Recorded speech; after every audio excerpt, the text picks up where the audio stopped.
Gabriela terkejut melihat reaksi Jeff yang tiba-tiba saja berdiri. Apa dia akan mengatakan tentang pertanggungjawaban di depan Mommy dan semua? Oh, Lord. Aku harus bagaimana? Hati Gabriela meresah melirik pada Jeff dan juga Mahesa. Mohon maaf saya. Jeff, sebentar jangan pulang dulu, aku belum selesai memberi perintah padamu. Sela Kinan melihat Jeff yang beranjak dari kursinya. Jeff pun bingung menatap Kinan dan beralih pada cincin yang masih Mahesa tunjukkan pada Gabriela. Saya. Mahesa pun tersenyum lalu meraih tangan Gabriela dan memberikan kotak cincin itu. Ini aku. Gabriela bingung menatap apa yang kini ada pada genggamannya. Kamu waktu itu memberikan kesempatan padaku untuk menunjukkan kesungguhan hatiku untuk bisa menjalin hubungan denganmu. Lantas aku mencoba berpikir dengan hatiku. Rupanya hatiku menginginkanmu lebih dari sekedar hubungan kekasih. Aku ingin sebuah hubungan yang pasti, yaitu menikah denganmu. Mahesa menjeda ucapannya lalu beranjak dan posisi bersimpuhnya, hingga Gabriela harus mendongak untuk tetap bisa memandang wajah pria yang selalu memberi senyum padanya. Aku tahu ini mendadak. Jangan beri jawaban saat ini, pikirkan baik-baik. Karena menikah bukan hanya atas dasar tidak enak hati, tapi karena sama-sama mengharapkannya. Meski begitu aku tetap berharap kamu menerimaku menjadi pasangan hidupmu, imbuh Mahesa. Gabriela refleks tersenyum lebar. Dia beranjak dan memberi pelukan untuk Mahesa. Biasa, ya, mereka biasa saling memeluk. Namun tidak bagi Jeff. Dia menganggap pelukan yang Gabriela beri adalah pertanda kalau wanita itu setuju dengan ajakan menikah Mahesa. Sangat berbeda dengan respon Gabriela tadi di ruangan Damian, wanita itu menolak mentah-mentah, bukan. Tidak ada senyum manis dan tulus yang Gabriela berikan padanya tadi. Oke. Eliana beranjak dan membuat pelukan kedua insan itu terlepas. Mommy tidak menyangka kalau pria ini benar-benar melamarmu, Gabi. Mahesa kembali melebarkan senyum malunya menunduk sekilas lalu menyorot hangat pada Gabriela. Sebaiknya kalian istirahat. Lalu pikirkan baik-baik keputusan kalian. Benar kata Mahesa, menikah bukan hanya karena kamu tidak enak menolak Mahesa. Tapi jika kamu menerimanya itu karena kamu benar-benar bersedia. Eliana menjeda untuk menyelipkan helaian rambut Gabriela ke belakang telinga, tapi kalau soal restu, Mommy merestui kalian. Bukankah begitu, Lisa? Eliana memutar wajahnya dan berpaling pada Lisa. Lisa mengangguk dan memberikan dua jempol mantap. Gabriela tidak mengatakan apa-apa, dia memandang Jeff yang masih saja bergeming, tidak mengatakan apa-apa. Entah apa yang dipikirkan pria itu, Gabriela tidak bisa mengartikannya sama sekali karena Jeff memang selalu memasang rona datar di berbagai situasi. Ayo, kita ke kamar. Aku sudah rindu baby Kai dan juga sudah mengantuk. Lisa beranjak lalu meraih tangan Gabriela. Mereka pun meninggalkan ruangan. Bibi, panggil Eliana. Seorang pelayan pun mendekat dengan hormat. Antarkan Mahesa ke kamar tamu, Tita Eliana. Baik, Nyonya. Terima kasih, Tante. Mahesa kemudian berpaling pada Kinan dan Jeff untuk berpamitan pergi dari sana. Kini tinggallah Kinan dan Jeff. Jeff, sebenarnya alasan aku dari tadi menahanmu karena ada tugas untukmu perihal Deon yang akan segera bertunangan. Mendengar Kinan berbicara, Jeff pun mengalihkan netranya yang sedari tadi memandang kepergian Gabriela dan Mahesa. Dia juga kembali duduk ke tempat semula. Ada kerjasama yang harus selesai bulan ini. Sedangkan aku harus menyelesaikan pekerjaan aku yang lama tertunda di K. Morgan Company. Jadi aku percayakan kamu untuk menyelesaikan proyek kerjasama dengan Deon di Italia. Dek. Jeff sedikit melebarkan matanya. Seharusnya dia senang karena itu artinya dia bisa mendapatkan bonus lebih. Tapi masalahnya, urusan dengan Gabriela belum tuntas. Italia, Roma. Kediaman Gwinandra Family. Deon baru saja menutup panggilan telepon dengan Kinan. Belum juga meletakkan ponselnya, sebuah panggilan masuk membuatnya hidung mancungnya mendengus kasar. Gadis gila. Seperti ini nama yang tertera di layar ponselnya. Ada apa? Tanya Deon dengan nada datar dan tidak berminat sama sekali mengangkat panggilan itu. Mama memaksaku menemanimu mencari cincin pertunangan kita. Nada yang dikeluarkan oleh seorang wanita di balik telepon itu pun tidak jauh beda dengan Deon. Datar. Ya, datang saja. Aku tunggu. Watts. Aku datang. Wanita itu memekik hingga Deon menjauhkan ponselnya dari telinga. Bisa tidak suaramu lembut sedikit, Hem? Aku tidak tuli. Heh. Jangan menganggap kamu lelaki sangat spesial hingga harus aku yang datang. Memang aku spesial. Bukankah pertunangan kita karena mamamu menganggapku spesial? Aku sudah menyelamatkan perusahaanmu. Jadi akulah yang berkuasa di sini. Deon menarik tangannya dan melihat jam yang melingkar di pergelangan tangannya. 15 menit lagi aku pergi ke toko perhiasan. Jika mau menemani, datang sekarang. Tut. Deon mematikan begitu saja ponselnya tanpa menunggu tanggapan dari calon tunangannya, Patricia Dawson. Sementara di ujung telepon sana, seorang wanita dengan wajah emosi melempar ponselnya ke atas sofa. Patricia tidak habis pikir jika masa mudanya dijadikan alat untuk menyelamatkan perusahaan ayahnya. Dia masih berumur 21 tahun namun mamanya bersikeras menjodohkannya dengan Deon demi mendapat suntikan dana perusahaan yang hampir saja bangkrut. Kenapa, sayang? Wajah cantik ini jangan terus-terusan marah-marah. Nanti terlihat tua. Maria, ibunda Patricia berusaha meledek. Tidak bisakah mama menjodohkan aku dengan pria yang lemah lembut dan bisa menghargai wanita? Seru Patricia kesal. Oh, jadi perkara ini masih sama, yaitu Deon. Maria mengangguk-angguk lalu memilih duduk di sofa single dengan begitu anggun. Bahkan aku bisa menebak kalau wajahnya sudah cukup tua dan menggelikan. Itu sebabnya sampai-sampai dia mau saja menikah dengan cara dijodohkan. Gerutu Patricia dengan dada masih naik turun karena emosi. Dia sama sekali belum pernah bertemu dengan Deon. Mereka selama beberapa hari terakhir hanya berinteraksi via telepon karena Deon sendiri sulit diajak bertemu dengan alasan sibuk. Hem, makanya lihat sebentar foto yang mama beri kemarin. Dia sangat tampan. Dijamin kamu akan jatuh cinta padanya. Patricia hanya memutar kedua bola mata dengan raut jengah. Kemudian dia menjatuhkan tubuhnya di atas sofa masih dengan raut yang sama. Setampan-tampannya pengusaha kaya raya, rambutnya pasti klimis penuh minyak. Di pikirannya hanya ada pekerjaan. Itu sebabnya dia sangat kaku pada wanita. Entah kehidupan seperti apa yang aku dapat nanti jika menikah dengan pria kaku sepertinya. Patricia terus saja menggerutu. Bayangkan saja, Ma. Aku Patricia Dawson harus datang ke rumah untuk menjemputnya. Hah.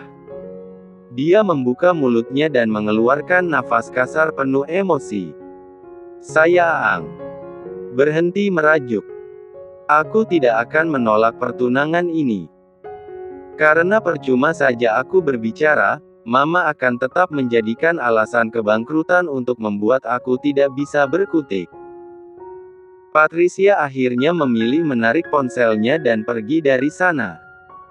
Ini adalah pertama kalinya dia akan berhadapan langsung dengan pewaris tunggal Gwinandra Group. Sebuah perusahaan raksasa yang sudah menguasai pasar bisnis di benua Eropa. Maaf, Nona. Anda dilarang masuk.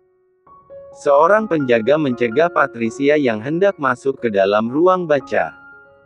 Bukankah kalian mengatakan jika Deon ada di dalam? Aku hanya datang karena dia yang meminta. Sahut Patricia dengan ketus. Tapi Tuan sedang ada tamu sebentar, Nona. Patricia hanya menghela nafas kasar lalu mengalah. Dia berbalik dan memilih duduk di luar mansion. Memandang para pekerja kebun sedang menata taman bunga di sudut kanan. 4 hari lagi tempat ini akan dijadikan acara penting untuknya dan Deon. Yaitu pertunangan atas dasar perjodohan. Dia sungguh menyebalkan. Memintaku datang 15 menit tapi rupanya dia sedang ada urusan. Dasar mentang-mentang dia sudah membeliku jadi berlaku seenaknya sendiri. Gerutunya lirih dengan wajah masam. Angkuh. Sombong. Jelek. Imbuhnya penuh penekanan.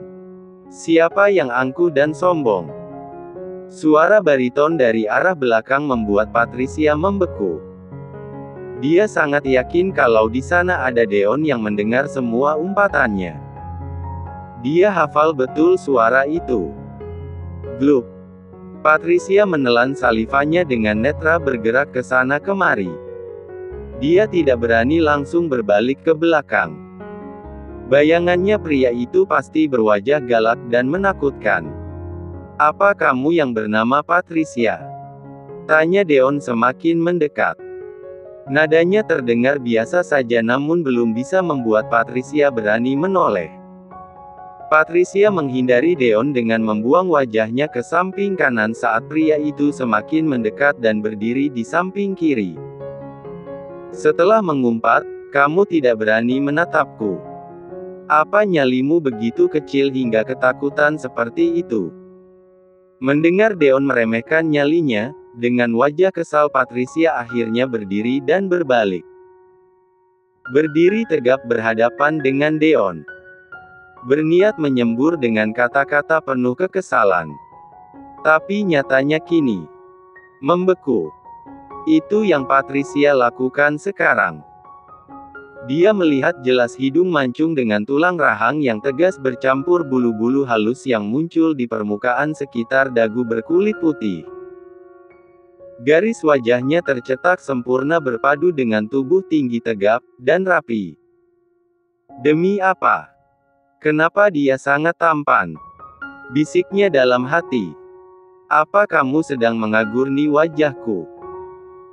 Ucap Deon begitu percaya diri dengan membaca sorot penuh kekaguman yang Patricia tunjukkan saat ini, detik ini, juga detik selanjutnya wanita itu masih bergeming.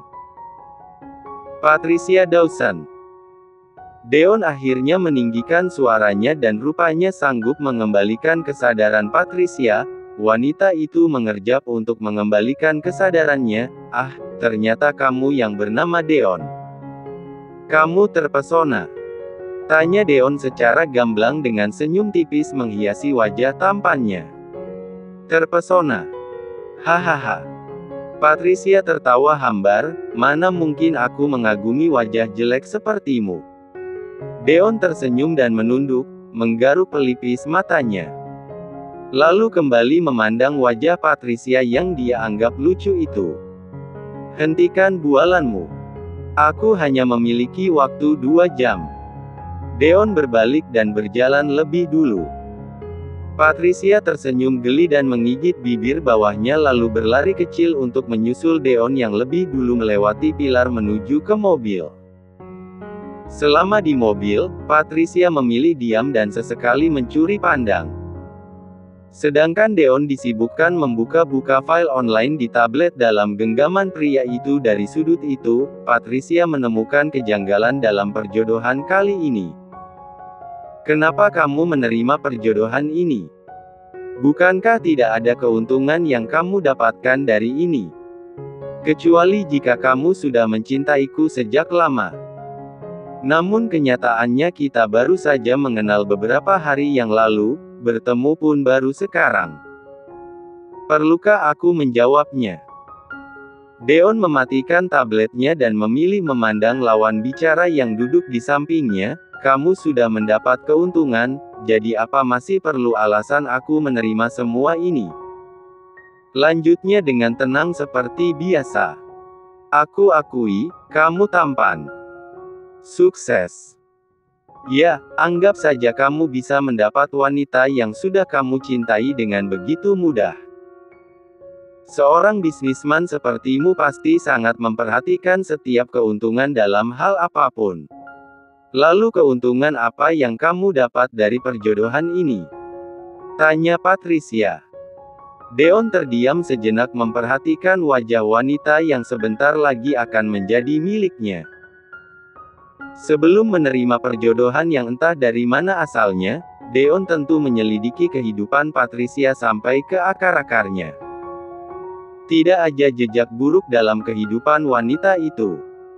Asmara pun nampak biasa saja. Deon merasa iba saat mengetahui gadis manja itu mau dijadikan tumbal atas kebangkrutan perusahaan keluarganya. Sebuah pernikahan. Jika bukan dijual pada Deon, bisa jadi Patricia dijual pada pengusaha lain. Deon tidak tega membayangkan gadis manja nan lugu itu harus dijajakan ke para pengusaha yang entah bagaimana nasibnya kelak. Hei! Patricia mengibaskan tangannya di depan wajah Deon. Pria itu hanya tersenyum kecil. Aku hanya ingin melupakan wanita masa laluku, jawab Deon. Jadi kamu menjadikan aku pelarian. Pasti karena aku lebih baik darinya. Patricia berbicara dengan pongah, bahkan dia sampai mengangkat dagunya dan tersenyum penuh bangga pada diri sendiri. Deon terkekeh singkat melihat wanita di sebelahnya begitu percaya diri. Rupanya tawa kecil itu menular pada Patricia. Dia jauh lebih baik darimu. Ucapan Deon itu membuat bibir Patricia mengerucut. Deon menggeser wajahnya untuk mengingat sosok wanita pujaan hatinya. Tutur kata dan perilakunya lembut, namun dia sangat cerita dan penuh semangat. Dia dari kalangan orang biasa namun aura yang dia keluarkan sangat mempesona. Patricia terus memperhatikan sorot mata yang sedang menerawang jauh di sana. Nampak sekali jika pria yang sebentar lagi akan menjadi tunangannya begitu mengagumi gadis yang sedang dibicarakan Deon. Desahan kecil keluar dari mulut Patricia membuat Deon menyadari bayang-bayang tentang Lisa. Kenapa? Kamu tidak suka aku memuji wanita lain? Tanya Deon dengan lembut. Ya, seperti itu Deon selalu lembut tutur katanya. Bukan, aku justru merasa tidak enak padamu. Apakah aku harus membatalkan perjodohan ini? Tubuh Deon pun sedikit bergerak supaya bisa duduk menghadap ke Patricia sepenuhnya. Kenapa? Tanyanya dengan dahi berkerut. Kamu nampak sangat mencintai dan memuja wanita itu. Aku pasti menjadi penghalang hubungan kalian, jawab Patricia dengan wajah sendu. Deon justru terkekeh dan membuat Patricia keheranan. Kenapa justru tertawa? Ya, aku memang sangat memujanya. Bahkan aku memilih menetap di Italia ketimbang menjalankan bisnisku di Indonesia. Yaitu supaya aku tidak lagi bertemu dengannya. Din menjeda ucapannya sekaligus menanggalkan senyumnya. Aku menginginkannya, tapi dia tidak. Kepara. Kamu, Patricia menjeda. Dia menunjuk Deon dari ujung atas sampai bawah, sempurna. Bahkan kekayaanmu tidak ternilai. Wanita mana yang bisa menolak pesonamu? Nona Dawson, apa Anda sadar kalau Anda baru saja memujiku? Wajah Patricia seketika memerah saat menyadari apa yang baru dia ucapkan sungguh di luar kendali. Hidup bukan tentang kesempurnaan fisik dan harta, tapi tentang kenyamanan dan siapa yang lebih dulu bertahta di hatinya. Juga ingat, di atas langit masih ada langit. Dia, wanita itu bernama Lisa Mahendra, sudah memiliki suami yang dia pandang sangat sempurna di matanya juga di kehidupannya. Jadi semua yang ada dalam diriku tidaklah berarti baginya. Mulut Patricia menganga, mengetahui kalau Deon rupanya mencintai istri orang, kamu mencintai wanita yang sudah bersuami. Deon tersenyum kecil dan mengedipkan satu matanya sebagai jawaban. Oleh karena itu, aku lebih baik memilih gadis sepertimu, bukan? Ketimbang menjadi perebut istri orang. Dan aku ingin memiliki wanita yang bisa memberikanku tahta tertinggi di hatinya. Apa kamu bersedia?